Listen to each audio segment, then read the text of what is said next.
श्रीगोदाष्टकम्। नमस्तेस्तु गोदादेवी विष्णुचित्तसुपुत्रिणे तुलसीवनोद्भवे देवी गोदादेवी नमोऽस्तुते। तुलसीवनसंजाते कृष्णभक्तिसमुच्चिते पुष्पहाराधरे देवी गोदादेवी नमोऽस्तुते। गोपीकन्या सहोल्लासे आचार्यन् भक्तिभाजिनी विल्लिपुत्तूर्निवासस्ते गोदादेवी नमोऽस्तुते।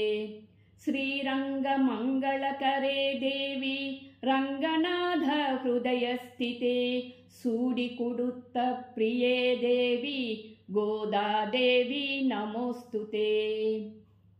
आण्डाळ् श्रीनामसम्भूते तुलसीवनविहारिणि पुष्पसङ्ग्रहा कैङ्कर्ये गोदादेवी नमोऽस्तुते।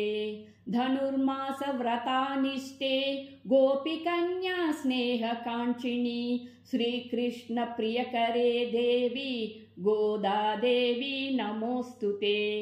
भूदेवी वंशसम्भूते भक्ताभीष्टप्रदायिनी रामानुजसोदरी देवी गोदादेवी नमोऽस्तुते। आध्यात्म आश्रिते देवी अष्टलक्ष्मी स्वरूपिणी अहङ्कारवर्जिते देवी गोदादेवी नमोऽस्तुते। नित्यस्मिते नित्यशुद्धे स्त्रीवर्गे मार्गदर्शिनी रङ्गमन्नात्प्रिये देवी गोदादेवी नमोऽस्तुते। गोदाष्टकमिदः पुण्यं पठे भक्तिसमन्वितः सर्वाभीष्टफलं सिद्धिं मोक्षसम्पदमुच्यते। इति श्री गोदाष्टकं सम्पूर्णम्।